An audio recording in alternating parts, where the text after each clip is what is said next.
नमस्कार जय गुरुनी दोस्तों 78वां स्वतंत्रता दिवस ने अवसर मते आज सागवाड़ा में जोरदार प्रोग्राम थयो। दोस्तों इस अवसर मते आज डूंगरपुर बांसवाड़ा सांसद श्री राजकुमार जी रोज साहब भी रहा उपस्थित। आज एने अपने उद्बोधन में हो क्यों जनता ने देखे आप पूरा वीडियो उन्हीं की जुबानी। धन्यवाद। आप सभी जो उपस्थित हैं, हम सभी को स्वतंत्रता दिवस की खूब खूब शुभकामनाएं देना चाहूंगा आप सबको दिल से। इस कार्यक्रम में हमारे मंच पे विराजमान यहाँ के स्थानीय विधायक जी शंकरलाल जी,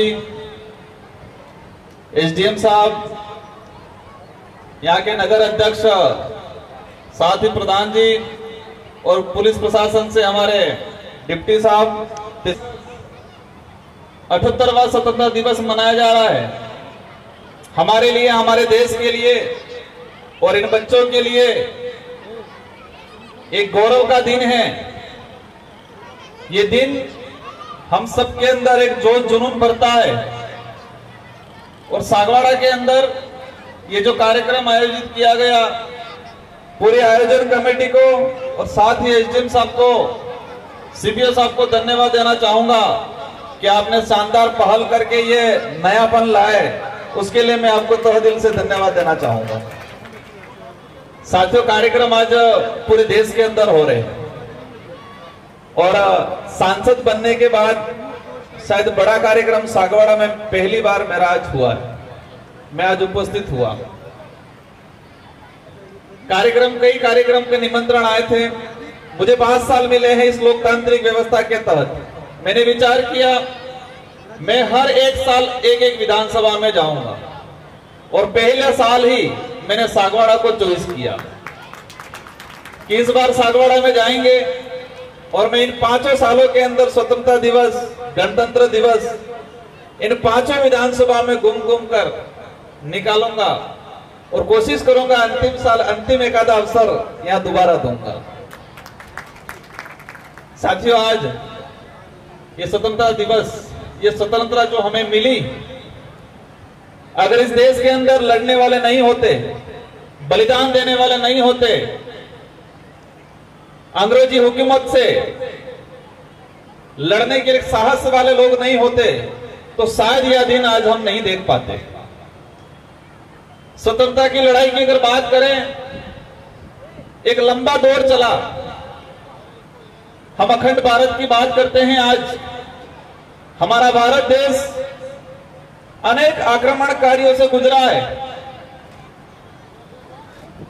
अंग्रेजों से पहले मुगल आए, इस देश के अंदर कई आक्रमणकारी आए। मुगलों का राज रहा, राजा रजवाड़ों का राज रहा, अंग्रेजों का राज रहा और एक दिन लोकतंत्र स्थापित हुआ और हमारा देश 15 अगस्त 1947 को आजाद हुआ। वो पल ऐसा होगा, उस रात को, उस दिन इस देश की जो जनता क्या सोचती होगी, एक सुकून भरा महसूस किया होगा, कितने खुश हुए होंगे वो लोग। आज हम 78वां स्वतंत्रता दिवस मना रहे हैं। आज हमें खुशी है कि हमारा देश 1947 को आजाद हुआ था, लेकिन 1947 15 अगस्त 1947 के दिन जो तात्कालीन जो लोग थे, उन्होंने कितनी खुशियां मनाई होगी। उस दिन कल्पना की थी कि ये जनता का राज आ गया और उसी इस लोकतंत्र को व्यवस्थित स्थापित करने के लिए नियम कायदे बने। 26 जनवरी 1950 को हमारा संविधान पूर्ण रूप से लागू किया गया इस देश के अंदर और यह संविधान हमारे देश का एक शानदार विधान है और कहते हैं विश्व में सबसे बड़ा संविधान हमारा है और यह सच्चाई है। इसमें हर वर्ग के लिए, हर धर्म के लिए, हर जाति के लिए प्रावधान कर रखा है ताकि हमारा देश ग्रोथ हो। हम कहते हैं हमारा देश महान देश है और है भी सही। हमारे देश का कोई भी प्रतिनिधित्व विदेश में जाता है, उसकी पहचान जब मंच पे होती है, कहते हैं कि ये उस देश से आता है या उस देश से आते हैं। एक अखंड भारत है, एक विविधता वाला देश है और विविधता होने के बावजूद भी एकता है। और ये महान देश से आते हैं, ये संबोधन दिया जाता है हमारे देश के। अगर प्रधानमंत्री जाते हैं, राष्ट्रपति महोदय जाते हैं, कोई भी जाता है, पहचान हमारे देश की महानता से होती है वहां।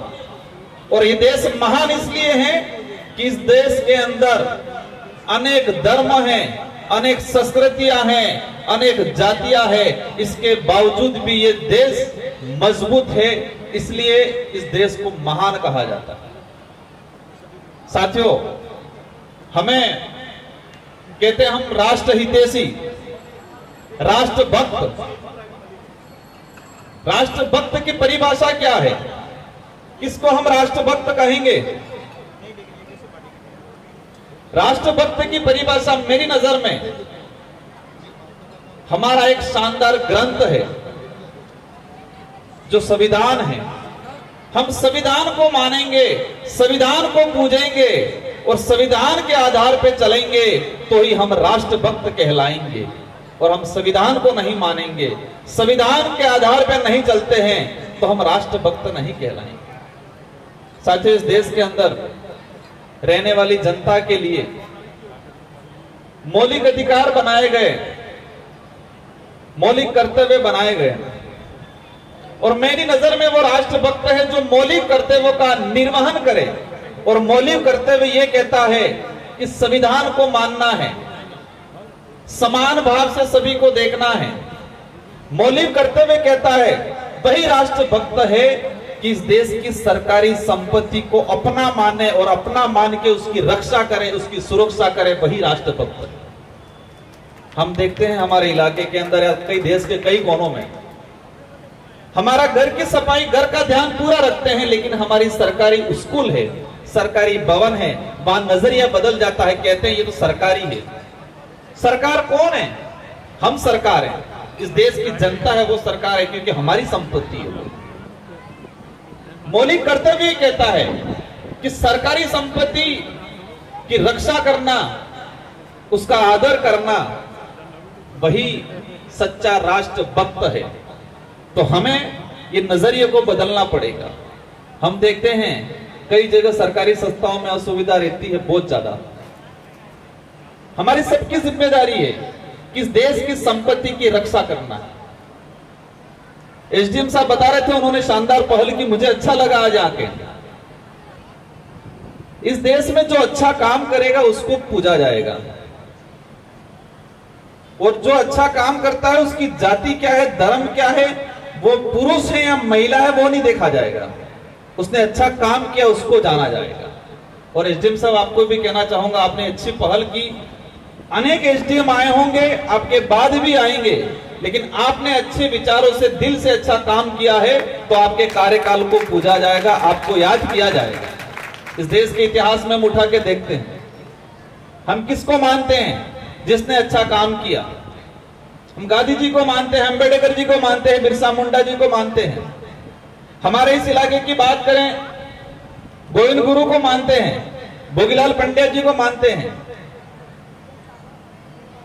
हर वर्ग का व्यक्ति मानता है। मैं एक बार अभी छत्तीसगढ़ गया था, मैंने देश के अंदर एक अलग सी चीज देखी। संविधान मंदिर बना हुआ छत्तीसगढ़ के बस्तर में, संविधान मंदिर। मैंने गूगल पे सर्च करके देखा कि देश में एकमात्र संविधान मंदिर बना हुआ है बस्तर के अंदर। मैं गया वहां, मैंने जाना इसके बारे में। 1992 के अंदर एक प्रोजेक्ट आया, वहां पर कलेक्टर थे देव वर्मा, ब्रह्मदेव शर्मा करके, और वहां पर जो लोग थे उनकी जमीन खाते नहीं थी। वो प्रोजेक्ट था स्टील का, और उन्होंने उन लोगों की पीड़ा को समझा। उनको पता था ये लोग विस्थापित होंगे क्योंकि जमीन में रिकॉर्डली नहीं है, लेकिन ये लोग आजादी से पहले रह रहे हैं। वो कलेक्टर थे और कलेक्टर पद से त्याग दिया और समाज सेवी बने, वो कारवा उठाया और आज उनको वहां पूजा जाता है। वो जाति नहीं देखी गई, उनके कर्म देखे गए। देश के एकमात्र संविधान मंदिर बना गया। पूरे आसपास के जो एरिया है, जितने जो गांव हैं, वो संविधान, कोई भी बड़ा कांड होता है तो संविधान मंदिर जाते हैं और संविधान की कसम खाते हैं, सच झूठ का फैसला वहां करते हैं। ऐसे ऐसे कई हिस्से हैं हमारे क्षेत्र में। मामा बालेश्वर को सब जानते, बांसवाड़ा के लोग, हम भी जानते, पूजते आज। बांसवाड़ा में हमारे यहाँ के लोग दूसरे देवताओं के मंदिर नहीं, इतना मामा बालेश्वर के हैं।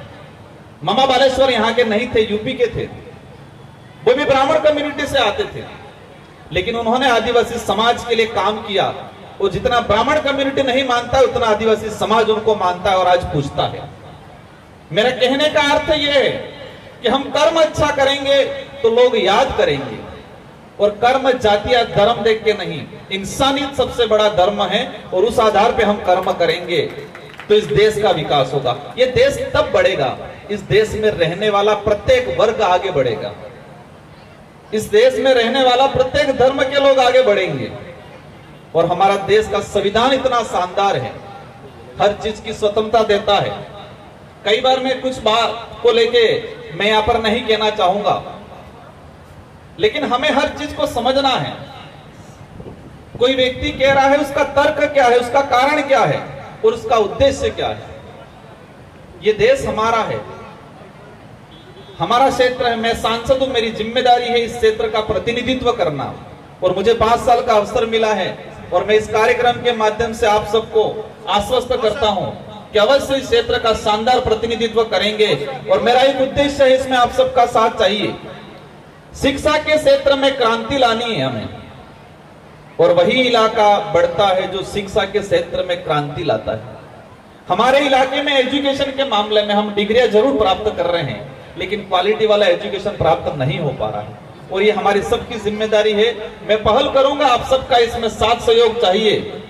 हमारे एमएलए साहब हैं यहाँ, प्रधान जी हैं, हम सब मिलके, हमारी राजनीतिक लैंग्वेज अलग हो सकती है, लेकिन क्षेत्र का डेवलप, क्षेत्र का भविष्य की लैंग्वेज, क्षेत्र के भविष्य की भावना हमारे सबकी एक होनी चाहिए। क्योंकि लोकतांत्रिक व्यवस्था में पार्टियां बनेगी, सबके अपने अपने विचार होंगे, लेकिन क्षेत्र का विकास की बात होगी, भविष्य की बात होगी, हमें सबको मिलके। और मुझे पूरा भरोसा है कि हम सब मिलके इस क्षेत्र के डेवलप को लेके, एजुकेशन को लेके, यहाँ का जो कुपोषण बढ़ रहा है, यहाँ पर जो बच्चे शारीरिक रूप से कमजोर हो रहे हैं, इन सारी कमियों को दूर करने के लिए नहीं पहल लाएंगे। मैं समझ रहा हूं आज कार्यक्रम काफी लंबे चौड़े होंगे, कई बच्चे तैयार होकर बैठे होंगे, विचार कर रहे होंगे हमारा नंबर कब आएगा।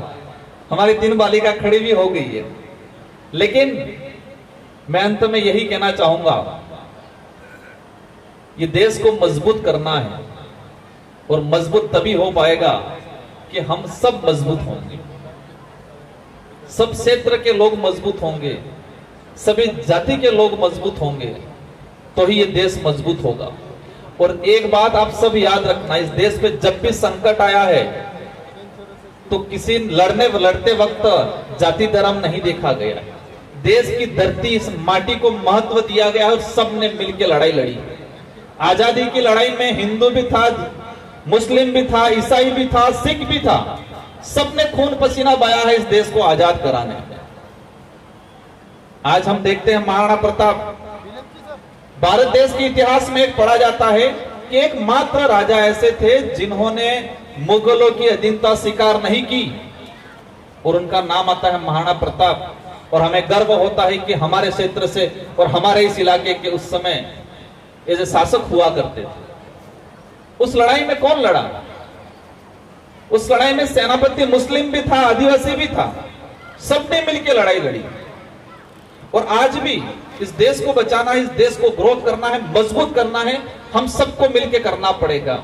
बाकी हम जातीय धर्म में बढ़ जाएंगे और धर्म के आधार पे सोचेंगे, धर्म के आधार पे काम करेंगे, सक्सेस नहीं जाएंगे। ये संविधान स्वतंत्रता देता है हर व्यक्ति को अपने हिसाब से अपने धर्म को मानना या नहीं मानना। हम सबका सम्मान करेंगे, क्योंकि सबका सम्मान करेंगे, सबको स्वीकार करेंगे, तो ही ये देश महान कहलाएगा। इसी भावना के साथ मेरी बात को मैंने यहाँ रखा। मुझे उम्मीद है आपने सुना होगा, उसको समझा होगा और इसको पॉजिटिव एनर्जी के साथ अमल में लाएंगे। इन्हीं शब्दों के साथ सारे बालक बालिकाओं से मेरा एक ही निवेदन है कि पढ़ाई करनी है, और पढ़ाई पास होने के लिए नहीं करनी है, पढ़ाई जानने के लिए करनी है, खोजना है। इस देश को, विदेश को, इस भौगोलिक स्ट्रक्चर को हमें जानना है, और जान के हमें मजबूत बनना है और विश्व लेवल पे हमको राज करना है, ये आज तय करके जाना है। इन्हीं शब्दों के साथ आप सबको पुनः स्वतंत्रता दिवस की शुभकामनाएं, और उम्मीद है कि आने वाले समय में आप सब मिलके इस कार्यक्रम को और मजबूत बनाओ और शानदार बनाओ। इन्हीं शब्दों के साथ आप सबको जय जोहार, जय संविधान, जय बिल प्रदेश, जय राजस्थान।